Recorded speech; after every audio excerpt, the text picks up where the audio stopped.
Welcome to Exam Special Series, Episode 2 Exam Presentation Skills। क्या आप जानते हो एग्जाम में सही प्रेजेंटेशन से आपके मार्क्स बढ़ सकते हैं? All you need to do is just follow some simple tips which we are going to discuss in next few minutes. The very first one, clean answer sheet. Your handwriting should be neat and clearly understandable. Put space in between words. जब भी आप answer लिखते हो तो उसे खिचड़ी की तरह मत लिखो. अप्रोप्रिएट स्पेस दो वर्ड्स के बीच में, ताकि आपने जो भी लिखा है वो क्लियरली विजिबल हो एग्जामिनर को एंड उसको चेकिंग करने में आसानी हो. Second one, start every new answer from a fresh page.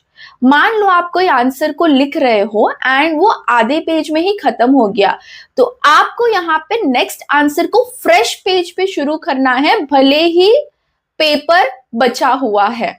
इससे आपका जो प्रेजेंटेशन का जो तरीका रहेगा वो और भी ज्यादा नीट दिख के आएगा. Tip 3, very very important, write question number very properly and in bold letters.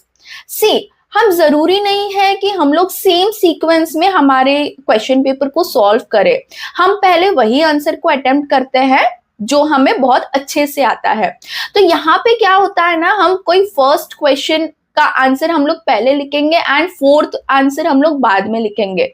तो यहाँ पे कंफ्यूजन होने के चांसेस बहुत रहते हैं एंड अक्सर स्टूडेंट सिली मिस्टेक करते हैं कि वो लोग क्वेश्चन नंबर गलत लिखते हैं एंड आंसर कोई और ही लिख देते हैं.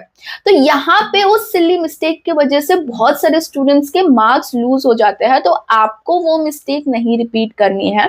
आप जब भी कोई भी क्वेश्चन नोट डाउन करते हो पेपर के मार्जिन पे, लेफ्ट साइड मार्जिन पे, तो आप इसे बोल्ड लेटर्स में लिखिए.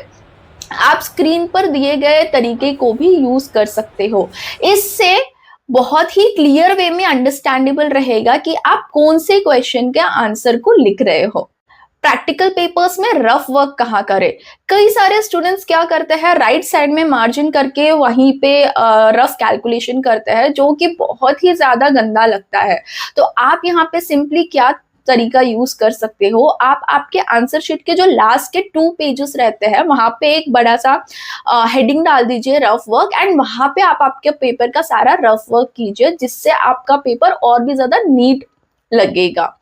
अब प्रैक्टिकल क्वेश्चन जो होते हैं उनकी जो मार्किंग होती है वो स्टेप वाइज मार्किंग की जाती है. तो आपको हमेशा ये ध्यान रखना है आंसर को लिखते वक्त कि आप स्टेप वाइज आंसर लिखिए. स्टेप 1 उसको अंडरलाइन कर दीजिए एंड आपका जो भी प्रॉब्लम है वो सॉल्व कीजिए. Then step 2, then step 3 and remember to put your final answer in a box, जिससे आपका जो आंसर रहेगा वो एकदम परफेक्ट नजर आएगा एग्जामिनर को एंड वो ज्यादा बिना कुछ देखे, आपके स्टेप्स को बहुत ज्यादा डीपली चेक ना करके वो राइट लगा के आपको फुल मार्क्स देने के चांसेस यहाँ पे बढ़ जाते हैं. अब रही थेरोटिकल सब्जेक्ट्स की बात. थेरोटिकल पेपर में आप जब भी थ्योरी आंसर को लिखते हो तो avoid long paragraphs. Long paragraphs बहुत ही ज्यादा मेसी लगते हैं एंड एग्जामिनर को इतना टाइम भी नहीं रहता कि वो इतने बड़े बड़े आंसर्स को पढ़ के चेक करे. तो वहां पे आपको क्या करना है, आप पॉइंट वाइज शॉर्ट पॉइंट्स आप बना लीजिए एंड पॉइंट वाइज आंसर को आप लिखिए and use headings and subheadings. And the best thing you can do is you can highlight your keywords with pencil. But आपको हाईलाइट कब करना है?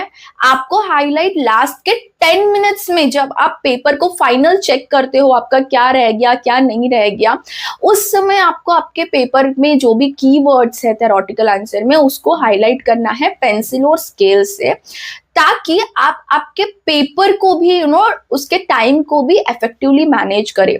We are going to discuss paper time management skills in our next episode. So आप उसे भी देख सकते हो एंड समझ सकते हो कि आपको पेपर में ज्यादा से ज्यादा टाइम किस तरीके से मैनेज करना है इफेक्टिवली. ओके, एक लास्ट चीज, avoid over writing. I know ये बहुत ज्यादा डिफिकल्ट है, ऑलरेडी हम लोग इतने प्रेशर में रहते हैं तो हो सकता है हम कई बार मिस्टेक्स कर देते हैं पेपर में, but what you can do here is, आप जब भी कोई गलत चीज लिखते हो तो उसे पेन से जोर जोर से पूरा पूरा कट मत करो, उससे वो पेपर बहुत ही ज्यादा गंदा नजर आता है। तो आप यहाँ पे सिंपल क्या कर सकते हो, आप पेंसिल से या पेन से सिर्फ एक सिंपल लाइन डाल सकते हो कि हाँ ये कट हो चुका है। या फिर आप क्या कर सकते हो, पूरा ऐसे खिचड़ी जैसे कट करने के जगह पे आप क्या कर सकते हो, एक सिंपल लाइन को क्रॉस कर सकते हो कि दिस आंसर इज रॉन्ग, मतलब सिर्फ एक लंबा लाइन डाल दो पेपर पेंसिल से, एंड आप आपका जो भी आंसर है वो नेक्स्ट पेज पे प्रॉपर क्वेश्चन नंबर के साथ फिर से आप लिख सकते हो। तो इससे आपका जो पेपर रहेगा वो बहुत ज्यादा नीट एंड क्लीन नजर आएगा, एंड पेपर जो भी चेकर रहेगा उसको भी चेक करके बहुत इजी लगेगा, एंड आपके मार्क्स भी वो बहुत अच्छे से वहां पे प्रायोरिटाइज कर सकता है।